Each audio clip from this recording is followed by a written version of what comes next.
Hello everybody and welcome to Parksbros. It's Drew here and it's officially day 12 of Listmas 2022. We're going to be counting down my top 25 coasters overall.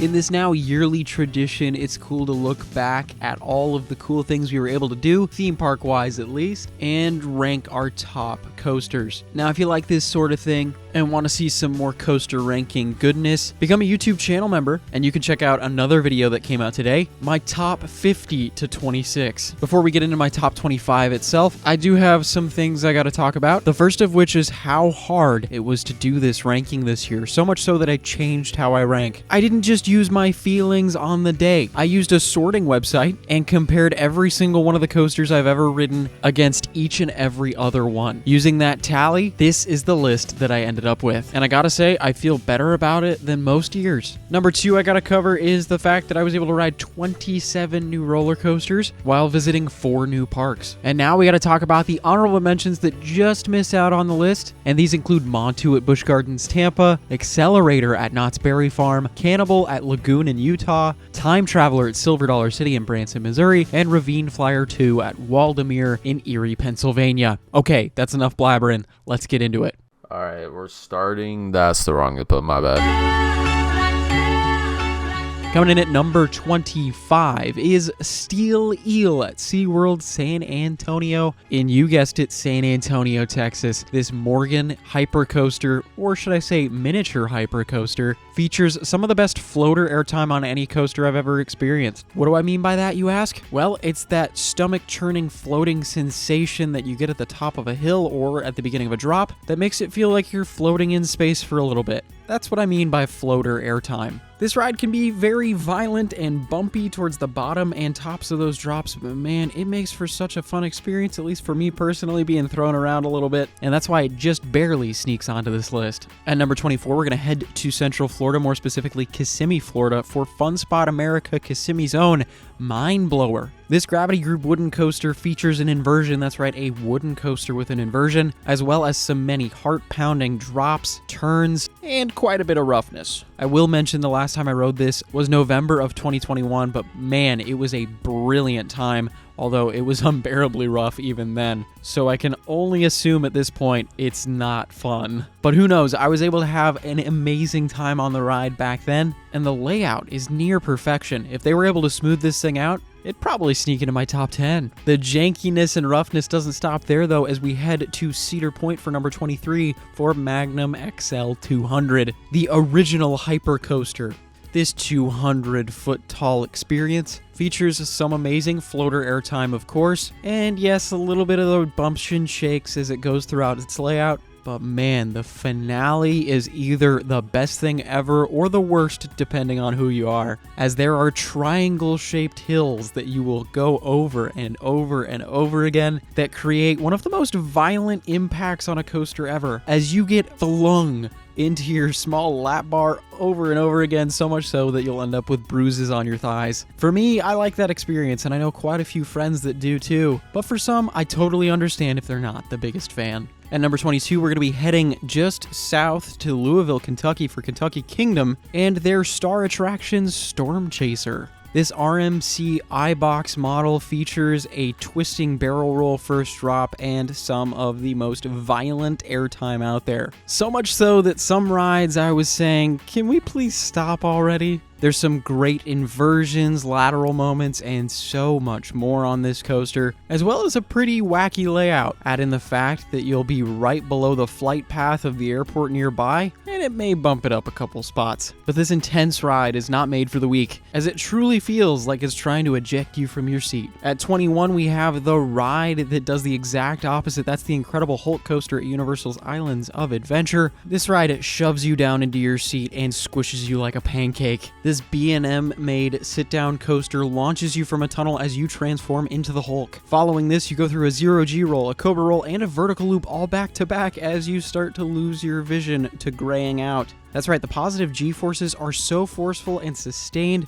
that you end up not being able to see by the end of it. Add in an on-ride soundtrack and a classic B&M layout at the end, and you've got a stellar ride altogether, and honestly, a very underrated ride in my mind. As we head to number 20, I do want to preface that because of the new system I used, I had to split some cloned rides up, as I definitely feel a little bit different about certain ride models, as number 20 is Stunt Pilot at Silverwood in Northern Idaho. This RMC single rail Raptor coaster is pretty dang intense, as it offers a really compact layout while being as graceful as possible. I say graceful, but it's also pulling tons of positive and negative G's, pushing you up and down in your seat fairly consistently, and add in some cool tunnel theming and a great lighting package, you've got a fantastic ride all around. And it definitely won't be the last time we talk about one of these rides. Speaking of which, let's head to number 19. Oh, I'm kidding. Haha, gotcha. This is GHOSTRIDER at Knott's Berry Farm. Sadly, one of the rides that has dropped the most from last year to this year. And you might be wondering why. Well, I think it's because I got to double my wooden coaster count this year with visiting parks such as Holiday World and Kings Island, and I really got a new perspective on wooden coasters. Don't get me wrong, GHOSTRIDER is still a 10 out of 10 in my mind, and pretty easily the best ride at Knott's Berry Farm, as it has one of the best lateral moments in all of California in its finale helix, as well as an awesome drop off the mid-course brake run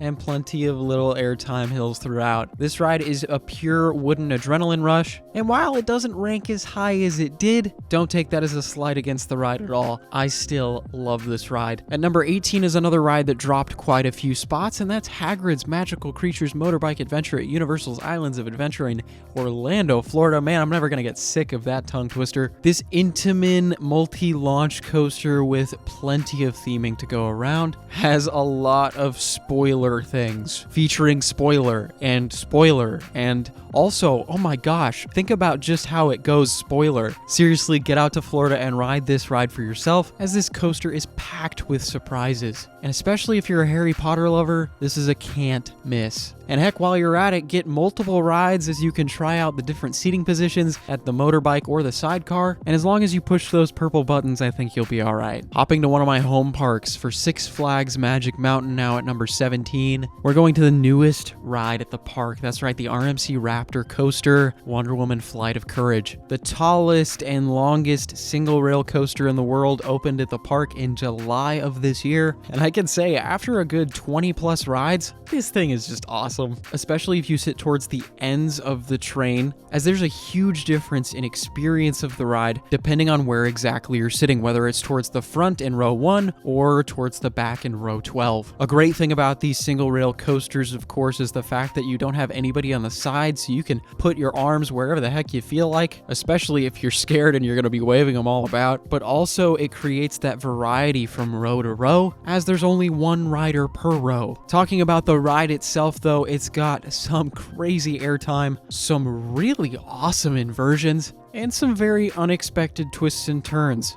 This ride is honestly a full package, and every time I've ridden it, the better and better it's gotten. So I'm very curious to see how this ends up ranking next year. Heading to Southern Ohio, more specifically Mason now, for Kings Island for The Shed. Mystic Timbers comes in at this spot at number 16. This GCI wooden coaster opened just a couple years ago now, and man was it running great this year. Every little hill offered a different type of airtime, a different type of lateral force, and this layout once you go back into the woods is just non-stop adrenaline. This is another one of those rides though that the experience can be kind of varied depending on where you sit, but I will say you can't go wrong with any seat on this coaster. The first twisting drop is a real joy before it gets even more intense. There's some really cool theming, of course, with audio on the lift hill and one of the better brake runs on a coaster I've seen in The Shed, and this, at least for the time being, is my favorite Great Coasters International project. Staying in Ohio, but this time going up north to Sandusky, let's go back to Cedar Point for for Millennium Force, the world's first Giga Coaster. This 310-foot tall beast gets you up to a top speed of 93 miles an hour. How do you get to that speed, you ask? Well, a nearly straight down 300-foot drop that's next door neighbors with Lake Erie. You can even see Canada on a clear enough day. This ride is a true icon, even for non-coaster enthusiasts. As I'm sure many of you have heard of people talking about rides like the Beast or the Millennium Force in your past. But to me, there's good reason for it, as it provides a pretty impressive layout and experience for being 22 years old. The positive G's exist on every single turn. There's floater and ejector airtime moments throughout the ride, and especially those floater moments, man, they last forever. And speaking of lasting forever, this ride sure does. You keep that near top speed throughout the entire layout, and there's truly nothing like feeling the wind in your hair and maybe the bugs in your teeth for that long. At number 14 is going to be another wooden coaster that I was able to experience for the first time this year, and we're going to head down to Santa Claus, Indiana for the Legend at Holiday World. This CCI roller coaster was pretty much GHOSTRIDER 2.0, and man did it deliver. A twisting drop, plenty of tunnels, some unexpected airtime moments, and of course,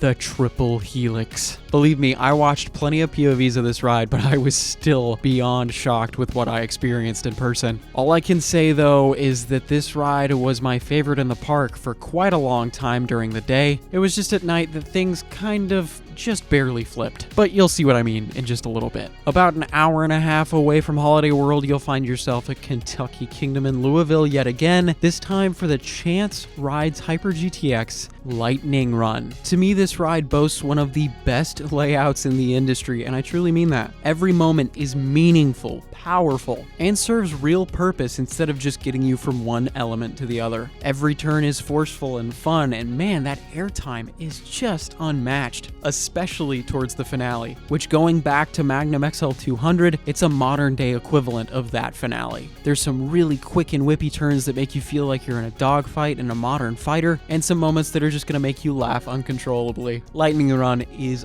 awesome, and man, I want one in California. Speaking of California, for number 12, let's head back to Six Flags Magic Mountain for Twisted Colossus. This Rocky Mountain construction coaster, aka RMC, originally opened in 2015, replacing the original Colossus. Doing so was replacing an icon, but man, it became an icon in itself. This coaster ends up dueling, on occasion, as you'll go through two different layouts on one go around. There's the blue track and the green track. They're both fairly different, and if you get a coveted racing ride, it's unbelievable. You'll be upside down while they're underneath you, or vice versa, or you'll be giving each other a high five, metaphorically of course, and dipping and diving over and under each other. When you're not dueling, this ride is still pretty dang good, and what I really mean by that is a best in California contender, as every single hill gives a crazy amount of airtime, especially those 80-degree, nearly straight down drops, and it helps that you have a nearly 5-minute long ride time, so having two rides in one, it's always a win. At number 11, we're going to head to the other side of Six Flags Magic Mountain for X2.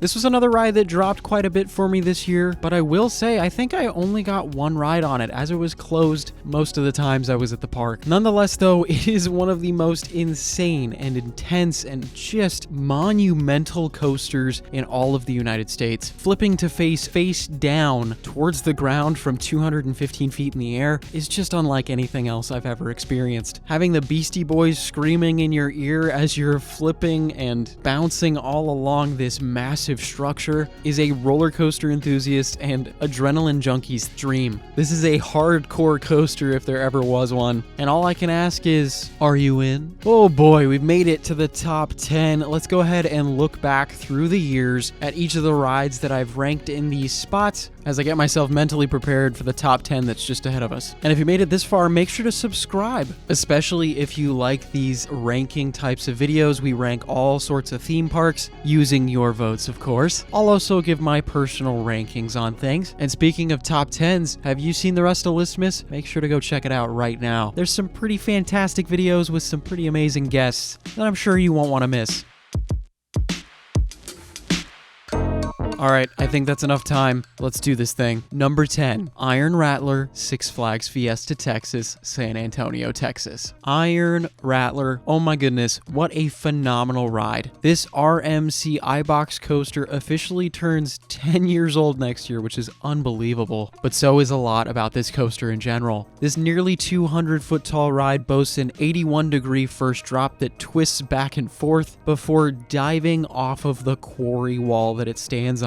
This is all before diving into a tunnel and hopping back on top of the quarry wall while giving you some awesome airtime, and then eventually diving through this quarry wall. This ride is jam-packed with great moments, and while yes, I will acknowledge it's short, at least in duration, every element really does carry on its own. And even the first inversion on a hybrid coaster, which is pretty dang cool if you ask me. This ride is really fast, very powerful, and even lets you take a breather about halfway through. And I can definitely say I'm very excited for it to add a third train next year so we can get some marathons in. Number 9, Orion, Kings Island, Mason, Ohio. The newest roller coaster at Kings Island, being a B&M Giga coaster, quickly became one of my favorites of all time when I rode it for the first time this year. If you've watched some of the other Listmas videos, you know how I feel about this ride, and honestly, it might be my personal favorite of the year. This coaster boasts a 300-foot tall drop into a valley while being 85 degrees, which equates to pretty outstanding airtime. There's some fairly powerful positive G-forces pushing you down into your seat, so much so that I would gray out a couple of times on this coaster as the blood would slowly, or should I say quickly, rush to my toes. The bliss you feel on this ride while going over 90 miles an hour and over 200 feet in just a regular hill is really memorable. There's some pretty cool unexpected airtime moments in there, and of course that near finale helix. It's 10 seconds of positive G's and truly makes you feel like you're going to orbit, which hey, that fits in with the light theming of space and the new Area 72 quite well. Now all I can say is please, please, please, please, can we have this in California? Please, please,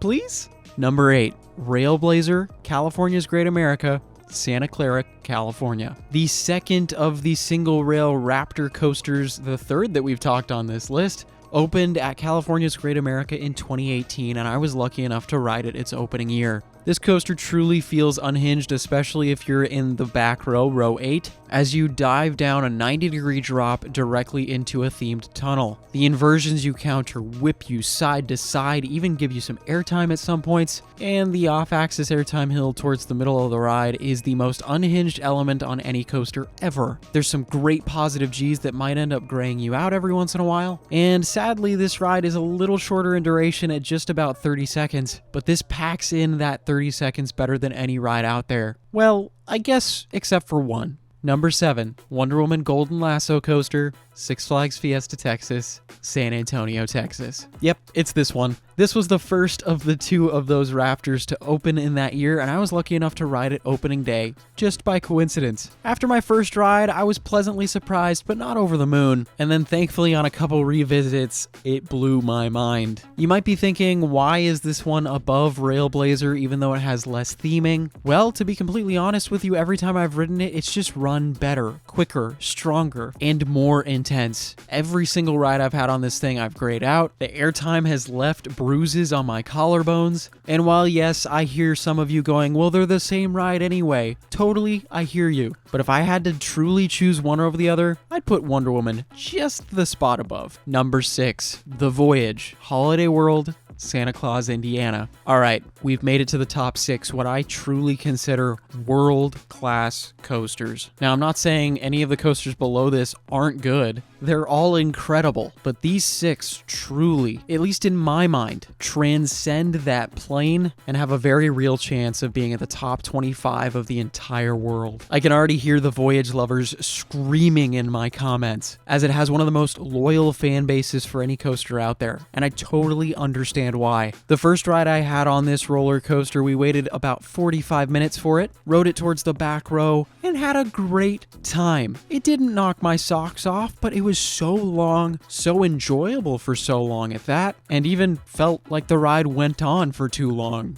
But then we rode it at night, and let's just say my opinion changed. I don't know why, but this coaster felt like a completely different ride. There was airtime in places there weren't before. There were lateral forces slamming me into the side of my seat that weren't there before. And of course, since it was a little rainy, there was rain too. Heck, I'd even give the argument that it gave one of the best rides of any coaster I've ever been on, even the best. Sadly though, I only got the 2 night and day, literally, experiences on the coaster, so it became quite tough to rank it. But again, those adjectives I said before, it is ridiculously long. It's not even the longest wooden coaster in the world. That goes to the beast. But I'm pretty sure it's the longest wooden coaster with only 1 lift hill. And at nearly 2 minutes from lift hill to brake run, you seriously start asking yourself, when is this ride gonna be over? There's of course some great airtime in there, and more noticeable to me, the cool twister section in the middle of the woods, but I totally understand the fan base that it has. And even though I really don't want to try and make the trek to Holiday World again, I need more rides on the Voyage. Number 5, Outlaw Run, Silver Dollar City, Branson, Missouri. We've made it to my top-rated wooden coaster that I've ever been on, Outlaw Run. Now, some might consider this a steel coaster, and I can completely get it, as it was manufactured by RMC with a different styled wooden track, different enough that it has 3 different inversions throughout the ride. That's right, a wooden coaster going upside down, not once, not twice, but 3 times. This ride has a stunning view from the top of the lift hill over the Ozark Mountains before you dive into the middle of a valley. There's some pretty fantastic positive G-forces, some extraordinary airtime moments, and of course the double Heartline roll finale that just makes you question physics, all while having that slight wooden coaster feel, which just makes the whole experience more unhinged. You could argue this coaster is a little bit on the shorter side, and I understand that, but this is another ride that packs a punch with every single element that just ends up making you ask for more. And thankfully this ride never really has a wait, so you can just hop right back on and experience it 3, 4, 5, maybe even 12 times in a row. You never know. Number 4, Maverick, Cedar Point, Sandusky, Ohio. The Intamin Blitz coaster known as Maverick has made it again into the top 5. This launch coaster with a 70-mile-per-hour second launch, 2 inversions, and some of the best moments on any coaster I've ever been on, especially that second Stangle dive, is a must-ride for any coaster lover. It boasts the best airtime moment in all of Frontier Town, yes, I said it, and is pretty easily, in my opinion, the most intense ride at Cedar Point. Every drop leaves you scratching your head with just how bonkers it truly is. I cannot imagine this ride if it kept the Heartline roll, but at the same time, I'm kind of glad it was removed, because man, it would have been way too intense at that point. This coaster, after I first rode it, had me exclaiming, "This is easily my number 1." Sadly, that has definitely changed, and technically only lasted about a day and a half, but the sentiment is still there. Maverick, you're an overwhelming masterpiece. Number 3, Velocicoaster, Universal's Islands of Adventure, Orlando, Florida. Speaking of overwhelming masterpieces, Velocicoaster can definitely fit that bill. This, in essence, is Maverick 2.0 with a bunch of theming, at least in the first half. This is a true all-around experience for a roller coaster. So much so that it took my number 1 spot last year. There's 2 fairly forceful launches, especially that second one through a tunnel, a giant top hat at 155 feet tall, some truly unexpected and amazing airtime, fancy rock work as well as interactions with some raptors, and of course, to top it all off, the best inversion I've ever experienced. You might be questioning why it dropped a couple spaces this year. Well, it all comes down to consistency. Some rides are definitely faster than others, and there's a little bit of a rattle sometimes on some of the trains. But truly, if you are looking for the best overall coaster and experience in one, Velocicoaster is probably the best in the world, if not top 5 for sure. Number 2, Steel Vengeance, Cedar Point, Sandusky, Ohio. Steel Vengeance is getting its vengeance on Velocicoaster this year, it would seem, as I was able to get back to Cedar Point and ride it for the first time again since 2019. We were able to snag 2 rides in our one day at the point, and I gotta say, they were both phenomenal. This coaster, no joke, has more airtime than any other in the world, at least in duration, although I will say my favorite parts of the ride are definitely the 4 different inversions. This is another one of those rides that just lasts forever. The first drop to the mid-course brake run is a roller coaster experience in its own. That's before you dive into the wooden structure and experience a full second ride altogether. The first half, filled with great airtime, that keeps you out of your seat for quite a while, some cool lateral forces, and of course some very aggressive inversions. And that second half is ejector airtime city, just pushing you up and down and up and down and up and down as quick as possible, as you'll probably end up feeling the burn on your thighs. This ride definitely comes at you with a vengeance, but oddly enough, it is legitimately one of the smoothest, if not the smoothest roller coasters I've ever been on, even though the wooden structure constantly sways back and forth with the movement of the trains. It's a real testament to coaster engineering, and I was very glad to get back on it this year. Number 1, Iron GWAZI, Busch Gardens, Tampa, Florida. Yep, I did it. I did the basic answer again. What can I say? New coaster, good coaster. I get it. Okay.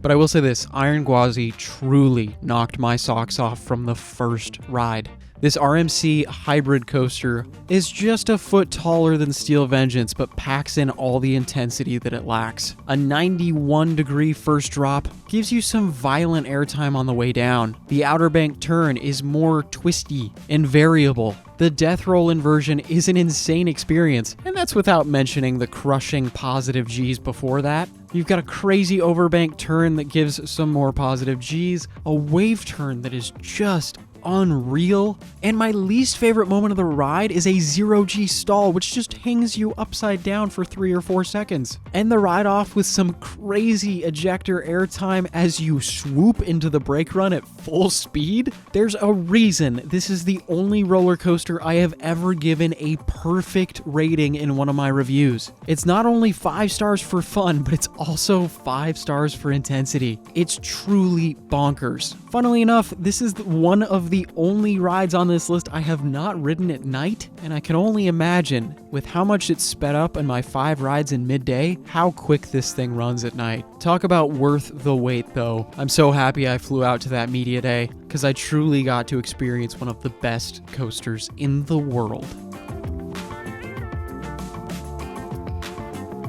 Well, there you have it, my updated top 25 list. Tell me, while you're down in the comments complaining about my opinion, what's your top 5 favorite coasters you've ever been on? I'd love to hear. And of course, if you want some more of this ranking, make sure to check out my top 50 to 26 list available to YouTube members. And of course, while you're down in the comment section, make sure to check out the description for all the links in there. And I wanted to thank you all for a very successful Listmas 2022. It's been an absolute joy getting to work with so many different creators, and I hope you've enjoyed it just as much as I have. And if you have and haven't subscribed yet, please make sure to do so. But with that, I wanted to thank you all so much for a very, very fun 2022, and I can't wait to see what 2023 has to offer. But until then, we'll see you on the next ride.